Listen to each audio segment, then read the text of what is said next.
Les ondes de Limo. Osez la curiosité pour votre bien. Anne-Sandrine Di Girolamo.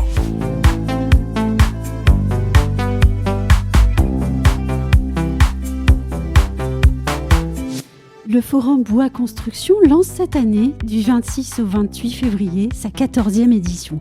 Une édition importante qui coïncide avec l'entrée en vigueur légale de la RE 2025. L'événement se tiendra au Grand Palais à Paris. Il s'annonce magnifique, inspirant, engageant. Il s'annonce essentiel en donnant la parole à ceux qui proposent des solutions innovantes pour répondre à l'urgence climatique. Avec moi au micro pour évoquer l'événement et peut-être vous donner envie de venir nous voir sur place, Nicole Walkiser-Bergmann, fondatrice et organisatrice du Forum international Bois Construction. Bonjour Nicole Walkiser-Bergmann. Bonjour. Stratégie Climat 2050, c'est le titre choisi pour la 14e édition du Forum Bois Construction. Cette année, donc, vous posez la question de la réglementation RE 2020 dans sa version 2025, c'est bien cela ? Oui, c'est bien cela. On est après les accords de Paris où en fait, l'objectif était vraiment d'arriver à la neutralité carbone en 2030 pour les logements neufs. Et le cap est bien sûr 2050. Et l'étape 2025 est très importante parce que cette étape est le début de la RE 2025 qui est bien légalement entrée en vigueur. Hein. Oui. Là, on l'a vu encore la semaine dernière à Energy Meeting.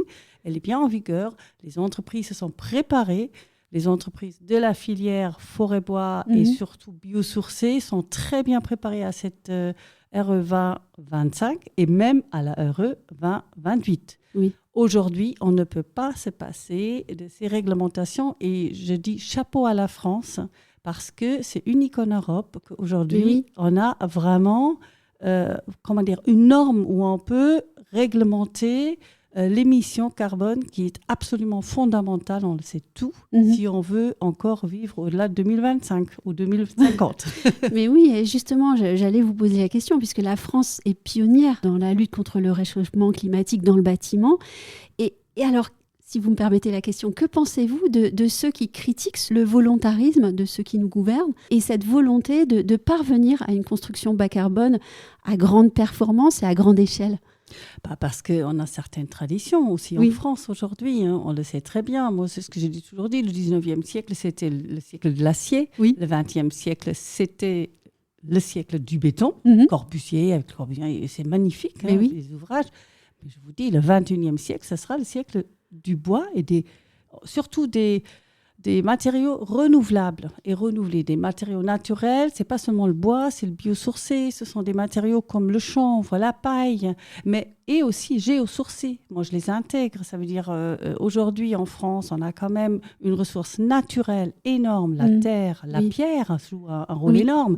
La pierre se mélange avec le bois dans la construction bois. C'est magnifique, hein, les exemples qu'on voit.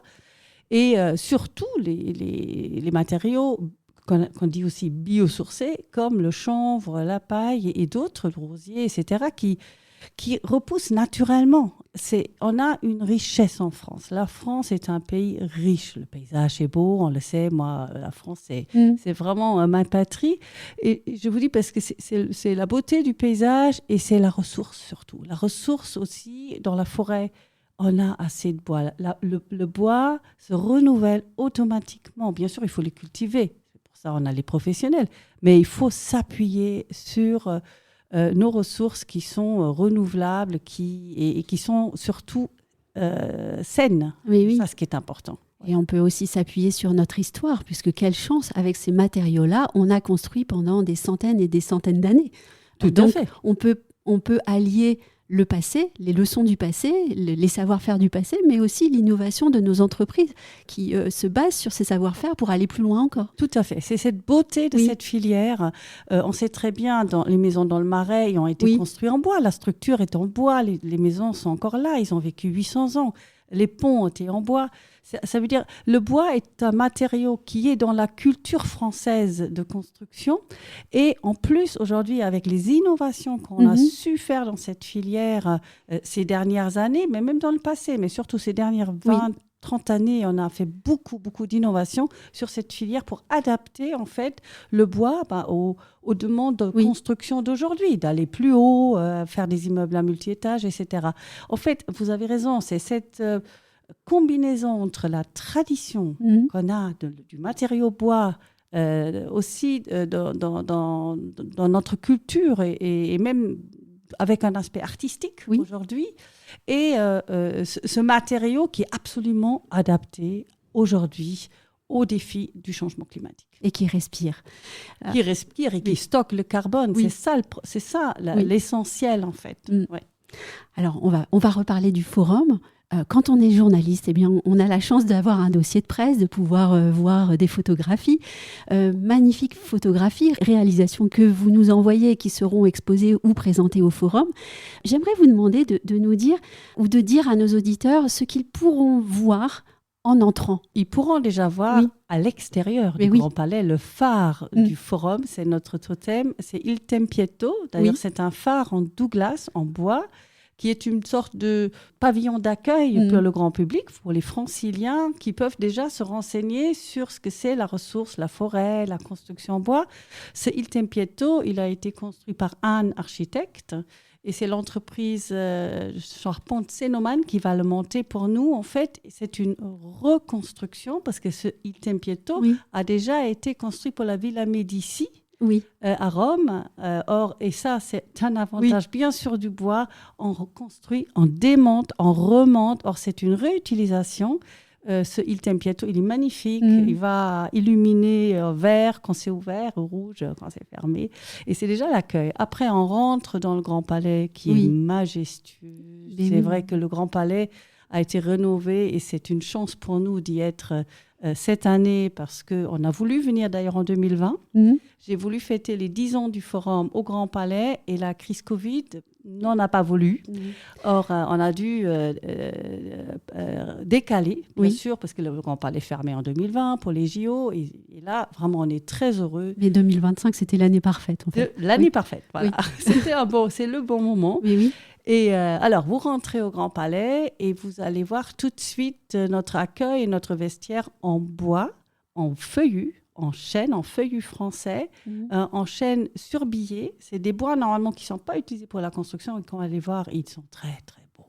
Vous rentrez, vous avez 2 diagonales où on a des grandes diagonales qui vont vers les 2 panneaux de nos 2 auditoriums, parce que tout est construit en bois. En fait, vous rentrez dans un village en bois biosourcé.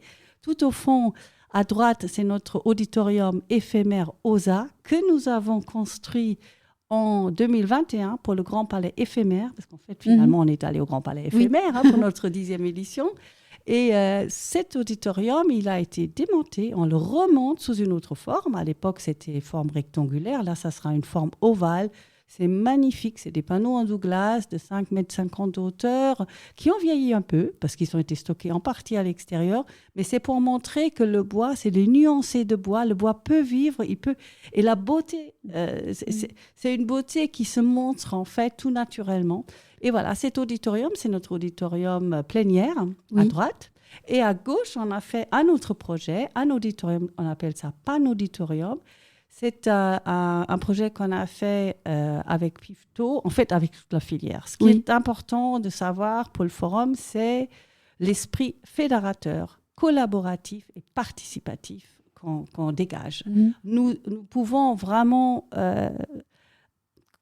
faire partager tous les acteurs qui sont ravis de venir pour montrer la beauté du bois et en fait, les compétences et les métiers qu'on a aujourd'hui, qu'on a développés. Or, ce panauditorium, c'est une structure en panneau, en pin, pin de l'Atlantique, pin maritime. Et en fait, on a fait une structure porteuse en CLT, Pifto, et puis on peut venir avec les panneaux, les clipser et les enlever. Ça veut dire les industriels, il y a 18 industriels qui ont joué le jeu, vont montrer un très joli panorama des panneaux en bois qu'on a aujourd'hui. Panneaux acoustiques, panneaux de design en différentes couleurs. C'est vraiment, ça va être majestueux parce que on peut venir voir les différents panneaux, voir les histoires de ces bois, comment ils ont été créés, quelle innovation, et dans ces produits, parce que les produits des panneaux sont très innovatifs. C'est comme un showroom de panneaux aujourd'hui. Ah oui, ça donne vraiment envie d'y aller. Et l'avantage aussi, c'est qu'on le monte, on le démonte, on peut le remonter l'année d'après. Mais oui. Et alors, ça, c'était pour le lieu, pour l'écrin, je dirais.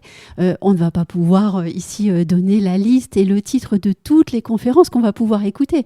Un nombre impressionnant de sujets. Oui, tout à fait. Nous avons 340 conférenciers dans les différentes salles. D'ailleurs, on a ces 2 salles, ces 2 grands auditoriums, mais on a aussi la tribune des innovations. Oui. C'est majestueux. Il y a une très grande statue. Moi, je dis, c'est un peu la Tour Eiffel en bois. Il y a les 4 pieds de la Tour Eiffel et on rentre sous cette structure dans la tribune des innovations qui a été créée aussi entièrement avec nos meubles confettis. En fait, c'est des meubles pareils qui ont été construits à partir des panneaux CLT. C'est des panneaux très résistants et c'est des assises. On a construit des vraies tribunes et pareil dans différentes couleurs. Et ces tribunes, par exemple, on va les démonter, on va les remonter. Et cette tribune des innovations permet en fait aux entreprises innovantes de cette année ou des 2 dernières années de présenter dans des pitchs de 10 minutes, 15 minutes, 10 minutes en fait normalement leurs innovations, après avec un échange avec le public bien sûr, mais on veut montrer sous cette coupole Notre-Dame, parce que c'est à l'entrée du paddock, vraiment au centre du Grand Palais, où il y a cette tour Eiffel en bois qui introduit la tribune, montrer en fait cette filière innovante qu'on a aujourd'hui, innovante dans le sens aussi des produits, des machines, des procédés, des ATEX, etc., pour répondre avec quelle rapidité aujourd'hui la filière française a su répondre aux défis de la réglementation et aux défis du climat. Et c'est beau que de présenter ça dans le Grand Palais en fait. Oh, c'est magnifique, magnifique. C'est magnifique. Vous allez voir avec le Grand Palais entièrement rénové, avec l'art de la ferronnerie, cette plus grande verrière d'Europe. Et puis cette référence à l'exposition universelle aussi. Et finalement, ça fait sens. Oui, ça fait sens. Pour nous, c'est un peu l'exposition universelle des produits, du bois et des biosourcés. Pour nous, c'est vraiment le rez-de-chaussée, c'est vraiment pour moi l'exposition universelle des matériaux bois, bio et biosourcés. Est-ce qu'on peut aussi évoquer la galerie de l'architecture bois biosourcée du 21e siècle ? Qu'est-ce qu'on va pouvoir découvrir dans cette galerie ? C'est ce que je voulais dire. En fait, nous avons en bas vraiment l'exposition universelle de l'industrie bois, des produits, des matériaux, tout ce qu'il faut pour construire en bois ou en mixité, bien entendu. Au-dessus, on a la grande chance par rapport à 2021 ou au 2020, on ne pouvait pas utiliser les balcons du Grand Palais. Mais après la belle rénovation du Grand Palais, tous ces balcons qui font le tour de la nef sont utilisables. Et ils sont très, très beaux parce qu'ils sont bien sûr bien restaurés. C'est très sobre, très, très clair, des merveilleux espaces. Et partout, il y a du parquet de chêne, bien sûr, du parquet feuillu français, tout autour. Et quand j'ai visité, c'était encore avant les JO, bien sûr, le Grand Palais, j'ai vu ce balcon tout de suite. L'idée est venue. Cet espace est trop beau pour ne pas l'utiliser. Et en plus, là, tout de suite, j'ai eu là, c'est vraiment le moment pour aider les architectes en France et au niveau international qui ont œuvré pendant ces 10, 30, 40 dernières années pour en fait montrer que l'architecture est en mouvement. Il y a une nouvelle architecture, il y a cette architecture bois biosourcé, c'est pour ça qu'on l'a appelée Galerie de l'architecture bois biosourcé. Et au début, j'ai voulu que faire en fait l'aile nord, mais il y avait tellement un accueil tellement positif de la part de ces architectes qui sont des vrais pionniers, ces architectes. Vous allez voir tout autour, parce que finalement, c'est l'aile sud, l'aile nord et même le paddock du Grand Palais. Partout, vous allez voir les grands visuels de ces chantiers, de ces réalisations des architectes. Et vous allez sur nos meubles, nos jolis petits meubles qu'on a construits, vous allez voir leurs maquettes. Ça veut dire vous allez voir les visuels, les grands visuels, les maquettes, les architectes qui ont des vrais espaces, des espaces de 10-15 mètres carrés. Oui, et parfois même 30. Il y a Oui. certains, comme Philippe Madec, il a dit Nicole, je viens tout de suite. Marie Schweitzer, ils ont pris 4 espaces. Ils ont pris toute une alcôve. Des grands architectes comme Artbild, Karavitz, etc.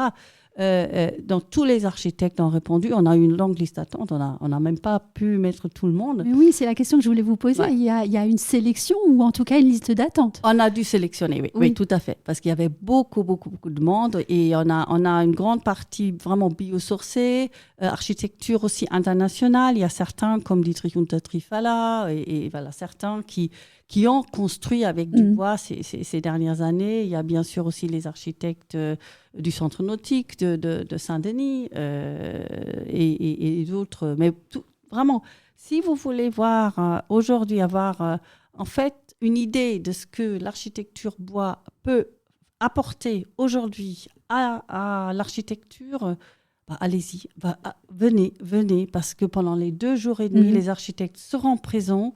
Et je suis très heureuse parce que le directeur de la DHUP va venir inaugurer le vernissage, va venir au vernissage, inaugurer cette galerie et les architectes seront présents. Ils resteront présents. Ça veut dire qu'on aura toujours aussi une communication entre l'industrie, ceux qui produisent, ceux qui apportent et les architectes. Et je crois que c'est ça un peu le côté fort du forum, quand on met ensemble tous les acteurs de cette filière. C'est vraiment la recherche, bien entendu. Ce sont les industriels, parce que les industriels vont fabriquer les produits, ce dont on a besoin.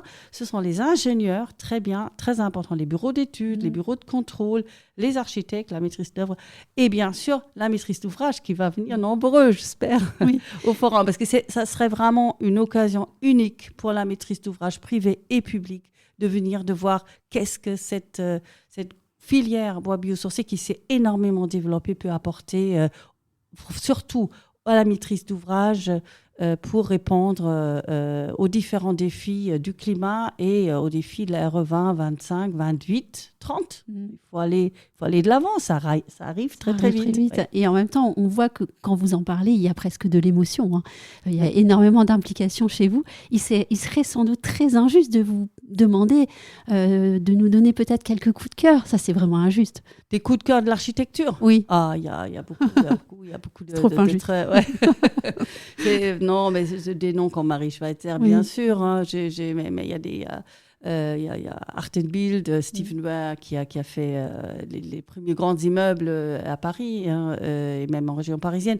Et il faut quand même dire qu'autour de Paris, rien qu'autour de Paris, nous avons recensé 120 bâtiments, immeubles en bois. Et vraiment autour, en périphérie, à Paris même. Nous avons même commencé à proposer des promenades à vélo pour visiter ces immeubles. Et je peux vous dire, il y a une richesse aujourd'hui dans la métropole et surtout à Paris et autour de Paris, en grande région parisienne, qui est énorme. Ben oui. Et alors justement, ce forum Bois Construction, il ne va pas se terminer complètement le 28 février, puisque le 1er mars, on pourra participer au parcours Phileas Montmartre. C'est bien cela ? Tout à fait. On avait pris... Phileas, déjà. Oui, Phileas, oui, tout à fait. Parce qu'on a déjà fait plusieurs... on a fait le périphérique, en fait, périphérique ouest, est, et puis on a vraiment fait on a visité... on a fait plusieurs promenades à vélo. Et il y avait beaucoup de maîtres d'ouvrage aussi qui venaient, aussi de la ville de Paris, très intéressés. Et on a toujours eu du beau temps. J'espère que le 1er mars, ça sera pareil. Et puis là, on a fait un petit parcours, mais qui va être vraiment magnifique. D'ailleurs, il y a aussi des visites le mercredi matin. Le mercredi matin, on peut encore s'inscrire. Il y a des visites, plusieurs parcours de visites que nous proposons à Paris et autour de Paris. Aussi bien, et ça en coopération bien sûr avec FIBOIS Île-de-France qui est co-organisateur, et aussi une visite avec Ecopolis qui est également co-organisateur. C'est-à-dire nous appuyons bien sûr sur les réseaux existants, qui est Ecopolis d'une part, bien sûr pour le biosourcé, et FIBOIS Île-de-France pour toute la filière bois. Oui. Et alors, pardon de vous poser une dernière question bassement pragmatique. Moi, j'aimerais savoir ce que représente cette manifestation en termes de nombre de visiteurs aujourd'hui, d'exposants, d'influence, de discours. Oui, En fait, en termes d'exposants, on est à 200 exposants en bas. En fait, on ne pouvait pas accueillir plus parce qu'on était aussi... Oui, non, on ne pouvait pas. Et au niveau de la galerie, on est à 116 espaces, 116 exposants. Au niveau architecte, alors on a 200 exposants industriels, presque une centaine exposants architectes. Et puis au niveau de conférences, on est à 350 conférences qu'on aura dû, avec des thèmes très, très, très forts, vraiment très forts. On a tout de suite, au début, les paquebots biosourcés qu'on va signer en 2030. On fait un grand atelier aussi sur les métiers, sur l'attractivité des métiers, parce que malheureusement, ça c'est un problème qu'on a toujours dans le bâtiment, dans la construction. C'est des métiers qui ne sont pas très attractifs. On a du mal à recruter. Et puis, on va inviter beaucoup d'écoles, mais aussi les écoles d'ingénierie. On a des partenaires avec les ponts et chaussées, avec l'école centrale, etc., qui vont venir pour se poser, en fait, dans notre village formation. Parce qu'on a des villages formation, on a des villages thématiques, village formation, incendie. On a, par exemple, aussi un grand sujet incendie. Les pompiers seront là, la DHUP va être là. On va vraiment discuter et on aura même un focus sur l'incendie, la problématique de l'incendie au niveau européen. Ça veut dire qu'il y aura Andrea Frangi qui va vraiment expliquer comment c'est traité dans les autres pays européens. Parce qu'on est des voisins, on n'est pas très loin. Pour vraiment... un peu crever l'abcès, parce que dire aujourd'hui il faudrait encapsuler le bois partout, c'est injuste. Pourquoi mettre du placo autour du bois? La beauté du produit qu'on a toujours pu voir, on le sait très bien. Allez voir dans les galeries, partout, il y a des meubles en bois. Et c'est aussi la construction en bois, mais c'est aussi l'agencement, l'aménagement. Parce que ce qui est important, le four en bois construction, c'est tous les usages bois. C'est bien entendu aussi l'aménagement, l'intérieur et l'agencement qui est concerné, tout à fait. Eh bien, merci beaucoup de cet échange absolument passionnant. On comprend à quel point, en vous écoutant, la réglementation RE 2025 n'est plus un sujet aride quand elle est à la fois mise en œuvre par des entreprises qui relèvent le challenge du futur. Et donc, merci à vous d'être venus et puis à vous toutes et tous qui nous écoutez. Merci de votre fidélité.